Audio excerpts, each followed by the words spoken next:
Sejarah terjadinya Perang Belo pada zaman dahulu. Musuh Belo atau yang dikenal dengan Perang Belo terjadi sekitar tahun 1890. Diawali dengan adanya pembagian daerah kewarisan dari Kedatuan Sopeng dengan 3 keluarga keturunan pada waktu itu, yang mana terdiri dari kekuasaan daerah. Yang pertama, yaitu daerah Arung Ganra. Kedua, daerah Arung Belo. Ketiga, daerah Datu Mari-Mari. Dengan daerah segitiga perbatasan Sungai Belo, sebelah barat adalah daerah Arung Ganra, dan sebelah timur adalah daerah Arung Belo, sebelah selatannya lagi, itu daerah kekuasaan Datu Mari-Mari. Pada waktu itu, Arung Ganra dan Arung Belo mempunyai niat tidak baik kepada Datu Mari-Mari, karena keduanya mau merampas daerah kekuasaan Datu Mari-Mari secara paksa, dan tujuannya untuk tempat atau perumahan. Maka dari itu, Datu Mari-Mari tidak menyetujui permintaan tersebut dengan alasan bahwa seluruh pembagian daerah atau warisan yang telah ditetapkan dan ditentukan oleh Datu Sopeng di Salasae, dan itu tidak bisa dirubah. Jadi, pada waktu itu, timbullah huru-hara terhadap Datu Mari-Mari antara Arung Ganra dan Arung Belo di daerah perbatasan Belo dan Mari-Mari. Dan terjadilah perang, yang merupakan perang Bugis yang sangat dahsyat di tanah Bugis. Antara keluarga masing-masing pun tidak dapat saling dipisahkan, dan dari hari ke hari ribuan korban nyawa karena peperangan ini. Pada waktu itu, Arung Ganra dan Arung Belo meminta bantuan kepada keluarganya di Sidenreng. Dan sepanjang perang berkecamuk, dan bergelimpanganlah mayat-mayat di mana-mana di sekitar daerah itu. Melihat hal itu, Datu Mari-Mari tidak tinggal diam, ia juga meminta bantuan kepada keluarganya, mulai dari keluarga Arung Apanang, Arung Galung, Arung Macanre, Arung Baringeng, dan Arung Talagae, hingga keluar jauh ke Kerajaan Buni. Setelah menghubungi keluarganya di Kerajaan Buni, maka diketahuilah oleh keluarga Peta Ponggawae, maka diperintahkanlah anaknya yang bernama Andi Baso Pagiling atau yang dikenal dengan nama Andi Abdu Hamid. Pada waktu itu, Andi Baso Pagiling memimpin pasukan pemberangkatan pertama, yang berjumlah ribuan orang Buni menuju ke Kerajaan Sopeng. Setibanya di Kampung Apanang, selanjutnya berjalan menuju ke daerah Mari-Mari untuk langsung berperang melawan kelompok orang Ganra dan orang Belo dengan menggunakan tombak dan parang, dan mereka saling pukul-memukul, yang dalam artian bahasa Bugis disebut silanro-lanro. Yang memimpin perang pada saat itu adalah Andi Cube, Arung Galung, Basok Macanre, Arung Lompeengeng, dan Arung Baringeng, serta Arung Talaga.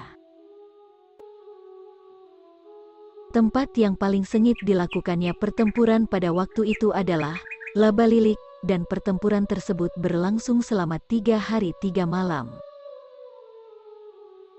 Selama peperangan itu berlangsung, tidak ada yang ingin terkalahkan, dan sementara perang pun sedang berkecamuk, timbullah pemikiran busuk dari Arung Ganra untuk berangkat menuju ke istana Datu Sopeng untuk menghadap kepada Datu Sopeng.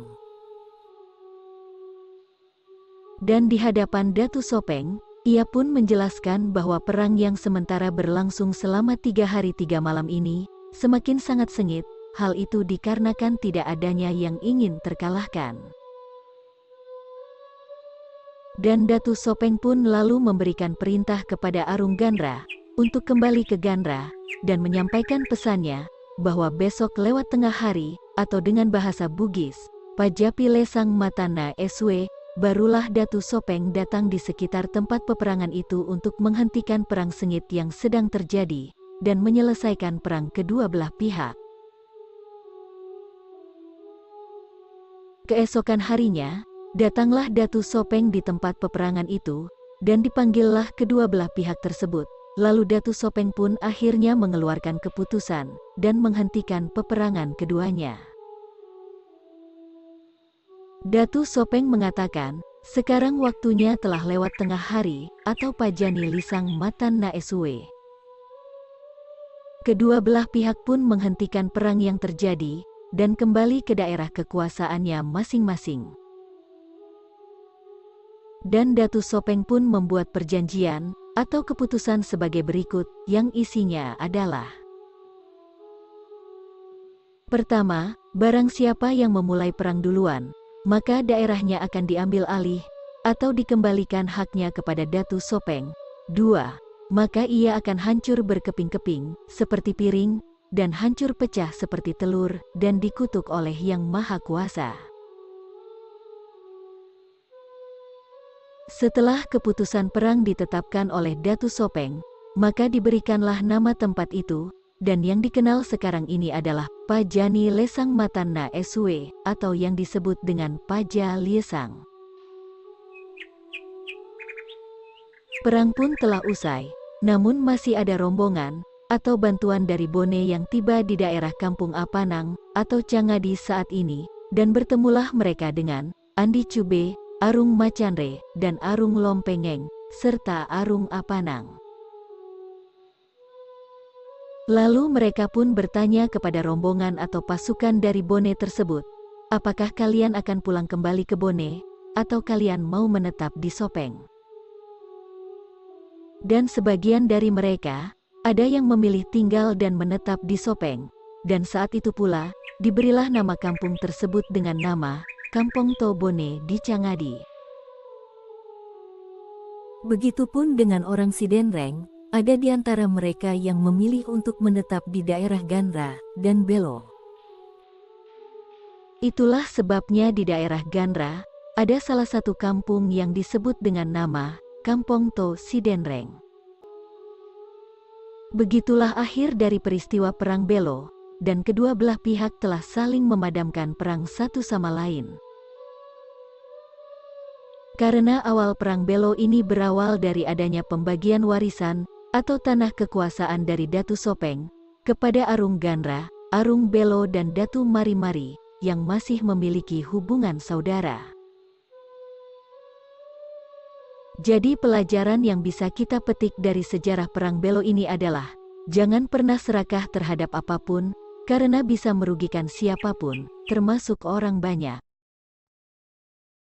Dan kami mengucapkan terima kasih. Salamak kita pada salamak.